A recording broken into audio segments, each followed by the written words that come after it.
Hello, in this video we're going to take a look at creating a kind of transition or a tween between a bold version of a font and a light version of the font. In this case I'm using the font DIN 2014. I'm not sure actually if it's called DIN, but anyway.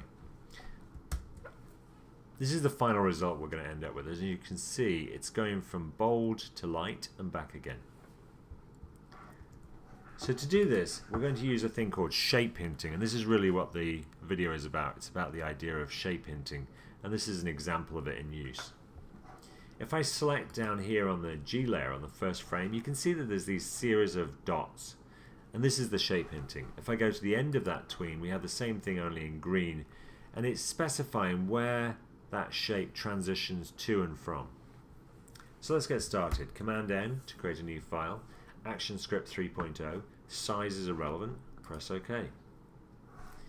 Then what we'll do is we'll choose the text tool, click once, and then type out the word that we want.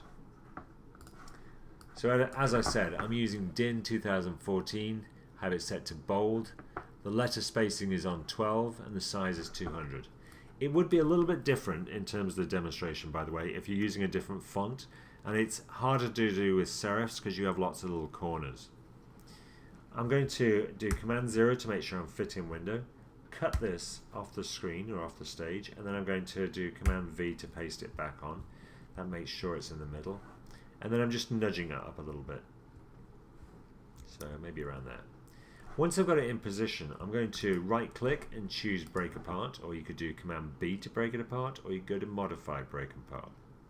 Once we've done that, we're going to right click and choose distribute to layers. Now we have each of those letters on a separate layer. Layer 1 is now obsolete. That's where the stuff was before, so I'm going to delete that one.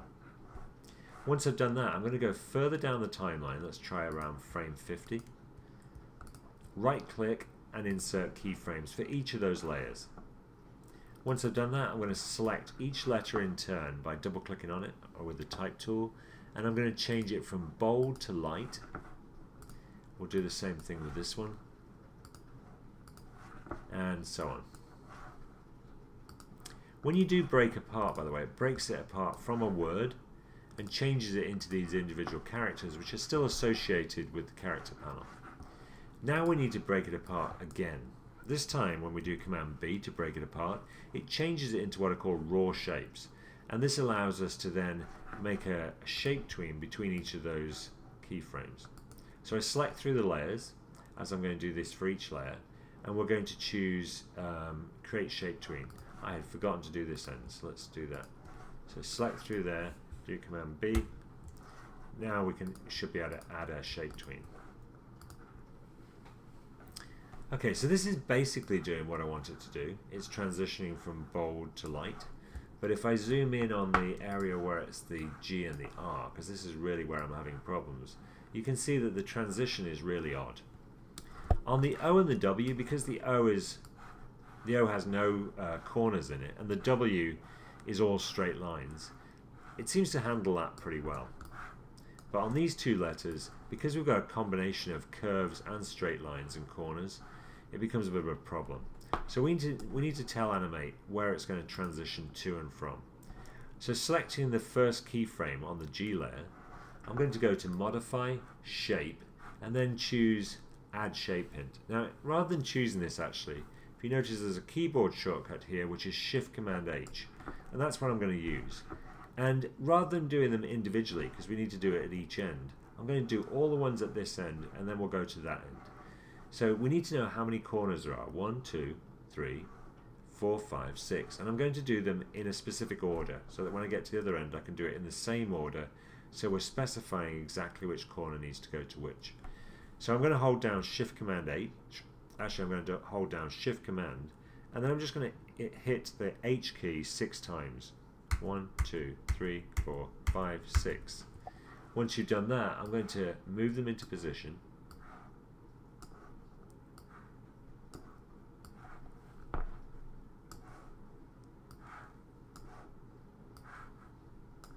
And then we need to go to the other end of that tween and do the same thing.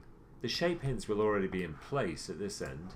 We just need to tell them where they're going to transition to. where they're going to tween to, I should say more accurately.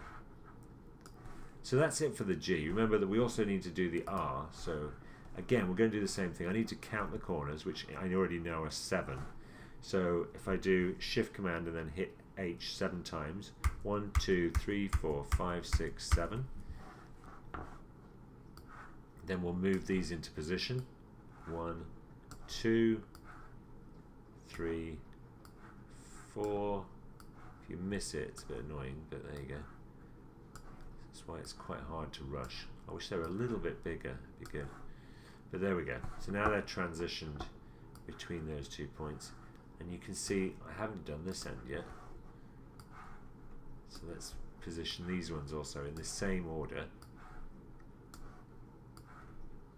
Each of these has letters on them, by the way, so you can tell if you misplace them. You could go back afterwards and move them around. You can see which one's supposed to go where. So now it should work. There we go. It's transitioning beautifully now. So if we test that, this is what we've got. So it's getting smaller, and then it automatically snaps back to the bold version.